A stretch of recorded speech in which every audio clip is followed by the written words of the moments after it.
10 years ago, a massive solar flare destroyed the ozone layer. Extreme weather and temperatures left most of the Earth uninhabitable. Intense ultraviolet radiation makes it impossible to go out of the shade without getting fried. This is Jace with Popcorn Recap. Grab your popcorn as we recap. Finch is a sci-fi drama focusing on the trip of a loner engineer, his dog, and his robots to San Francisco amid trust issues, super tornadoes, and malicious bandits. The movie opens with a scene of barren land, sand picking up as the strong winds blow. A man in a modified hazmat suit shows up, singing the lyrics to Don McLean's American Pie. The man, whom we'd know later as Finch Weinberg, makes his way into a ransacked supermarket. Assisting him in his search for supplies is Dewey, a robot with a single claw and a basket loaded onto its back. They make their way through the rather empty aisles, salvaging canned goods and dog food in particular. After their little grocery run, Finch and Dewey get back on their dump truck and set route for another stop when Finch's AI alerts him of a massive sandstorm coming their way. They hurry back to the underground research facility, which was Finch's workplace a good 10 or so years ago. Once inside, Finch and Dewey get cleaned up before finally meeting with Goodyear, Finch's beloved furry companion. An engineer by heart, Finch loves building tech. Dewey is among his creations with another one at tow. He is well on his way of completing a humanoid robot to accompany Goodyear by the time Finch succumbs to his illness. Finch can be seen reading a book about the effects of exposure to radiation. In his workstation, Finch busies himself sorting through books of various topics and interests. Dog breeds and their characteristics, automotive, almanacs, and more. These books get scanned and transferred into a data library to feed into Finch's humanoid creation. Goodyear comes around to play fetch, with Dewey nagging him here and there. Finally, Finch focuses on booting up the new robot. Upon taking off Dewey's eye lenses and installing them into the new robot, it shows an impressive ability to respond to Finch's questions and commands. It nods when asked to, and stops when Finch commands it to. A huge leap for Finch Weinberg indeed, yet celebrations have to wait. A report comes in alerting Finch that an accumulation of thunderstorms are well on their way to the research facility's location. Predicted to last for about 40 days, Finch speeds up the data transfer to the new robot, but with only 24 hours on the clock before they leave, only 72% of the transfer is completed. Finch shrugs and offers to teach the robot along the way before finally packing up essentials. He also programs the robot with Isaac Asimov's renowned directives, but tells it that the robot's first priority is Goodyear's well-being. Finch sets up the robot with the rest of its body, teaching it basic locomotion skills such as walking and turning. Deeming themselves ready, Finch, Goodyear, and Dewey and the new robot climbs into a highly modified vehicle, which the humanoid eagerly recognizes as a 1984 Fleetwood RV model. The crew finally bids goodbye to St. Louis and looks forward to relocating to San Francisco. Throughout their trip, the robot showcases advanced machine learning. Finch teaches survival lessons he learned through the years of scavenging and living in hiding. After Finch and the robot broke through an abandoned cinema house, a super tornado catches them in the middle of the road. Finch securely pegs down the RV with the help of the robot. The tornado violently shakes the RV, so much that it is left hanging by one peg. The aftermath leaves them with a broken tire, but the robot finds a spare and acts as the jack. In the evening, Finch and the robot seem to be having some peace at their shared space on the table. The robot finally suggests that he be called Jeff, and Finch shakes hands with him in agreement. Jeff the robot shows eagerness in learning, especially about more abstract things such as trust. Finch has a hard time explaining what trust is, so he chooses to tell a story about himself. Years ago, when he was still an engineer in the research facility, word came that he would be put into a team to study and set up an advanced AI technology. Finch shares that normally he resents working in a team, but chose to stick with the higher-ups' plan. Finch received praise from the founder of the company for solving the issue between the operating system and the hardware, to which Finch humbly replied he could not have done it without his team. Jeff butts in the storytelling, exclaiming that Finch himself had said he hated working with a bunch of knuckleheads.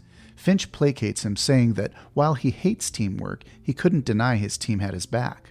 By the end of Finch's story, Jeff complains about how he wasn't sure he learned anything about trust from the engineer's story.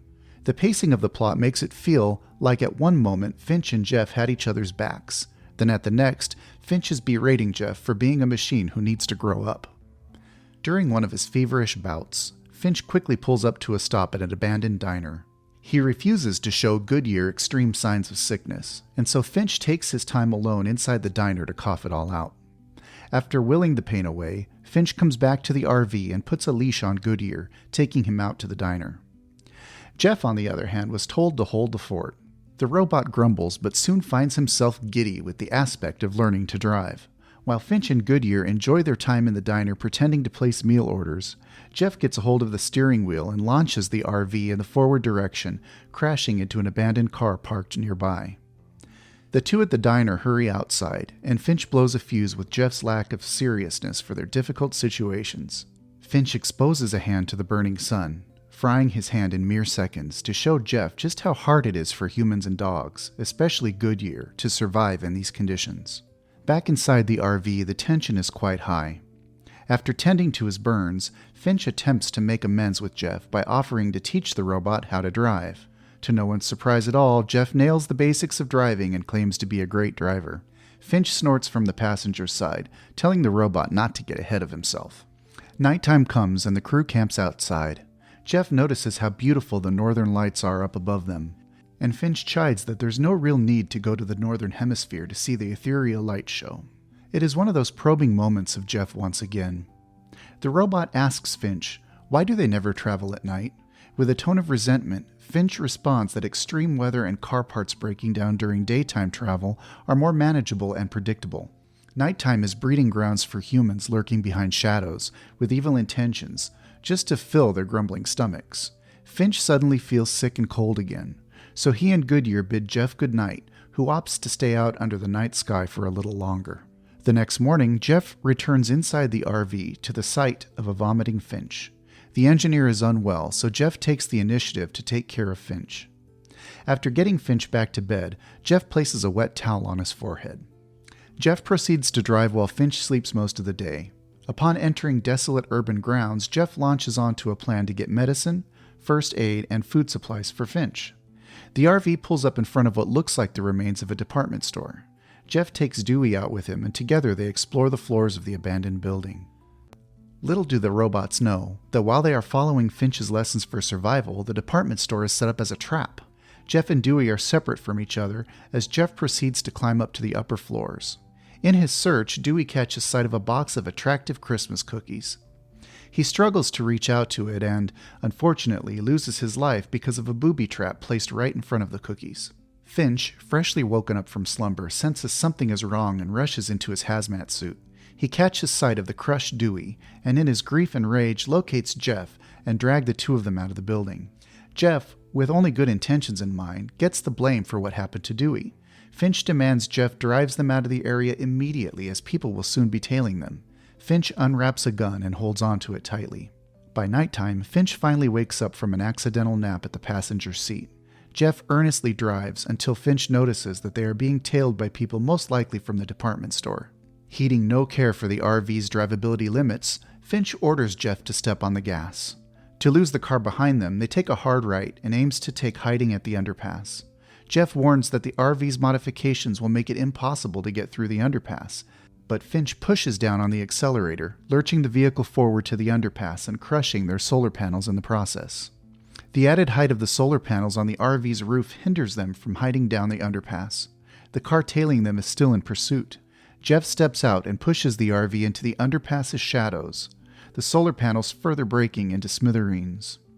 Finally, the whole vehicle is hidden underneath the underpass, and the car in pursuit does not catch sight of them. The car drives off, and Finch finally walks out of the RV and laments the damages to their equipment. It is then and there that Finch loses hope of making it to San Francisco. As the rain begins to pour, Jeff is unsure of how to deal with the situation. After a little while, Jeff approaches Finch, who was in bed with Goodyear. Jeff explains that they can reach San Francisco because he believes in Finch. This urges Finch to tell another story about the solar flare that led them to this situation, how he survives because of cowardice, and how he found Goodyear as a puppy. Finch's story further motivates Jeff to get to San Francisco. In no time at all, Jeff notices insects hitting the windshield. Finch wakes up and awes at the bearable sunlight and breathable air. For the first time in 15 years, Finch feels the sunlight softly shining down on his face. Finch dresses up in a fancy white suit, basking under the sun with Jeff and Goodyear.